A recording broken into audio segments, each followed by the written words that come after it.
I am New York Times bestselling author Marcus Brotherton. I am talking with Gary Beikirch, Medal of Honor recipient, and we have a new book together called Blaze of Light. It is Gary's life story.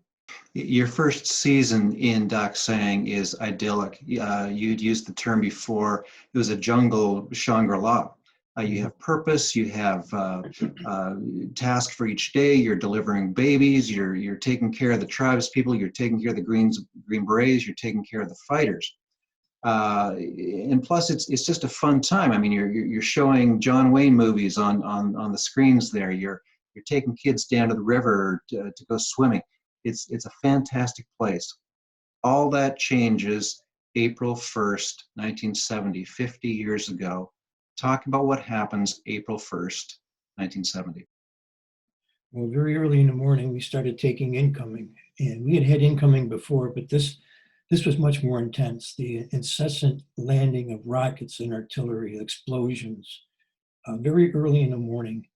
And that early in the morning, the only people that are usually up are the women and children. So initially, the casualties were all women and children. It was a tremendous, devastating attack that I still have very vivid memories of it.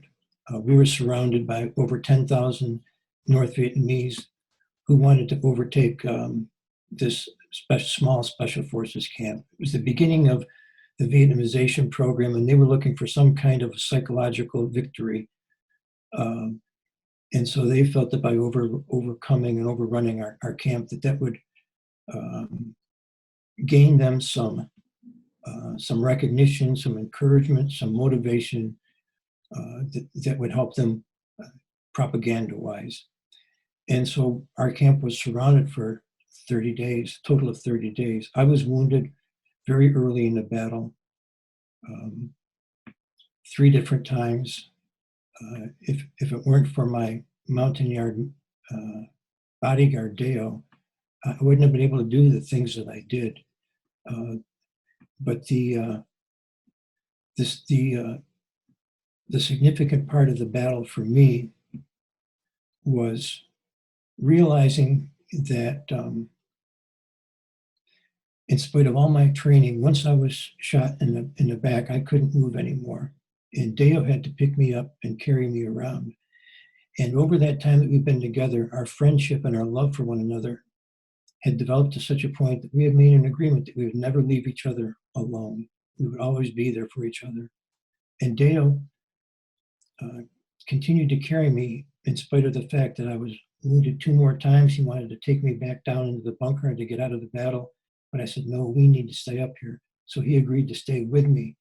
Deo was shot and wounded. He couldn't carry me anymore, but he began to drag me around because of the bond that we had for one another. And another rocket came in. We heard it coming in. Deo rolled me over, laid on top of me. After the explosion, I said, okay, come on, let's go. But Deo didn't move. Deo was killed, saving my life. That is one aspect of that battle that is forever in my heart and my mind. That and it had, for years, it had all sorts of hard feelings associated with it, guilt and anger and hate.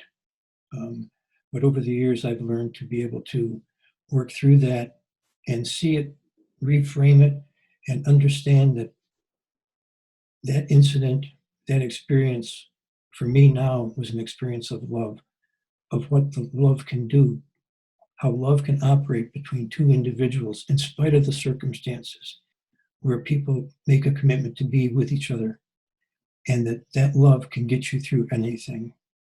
But I was wounded 3 times, eventually medevaced, and I ended up into a hospital.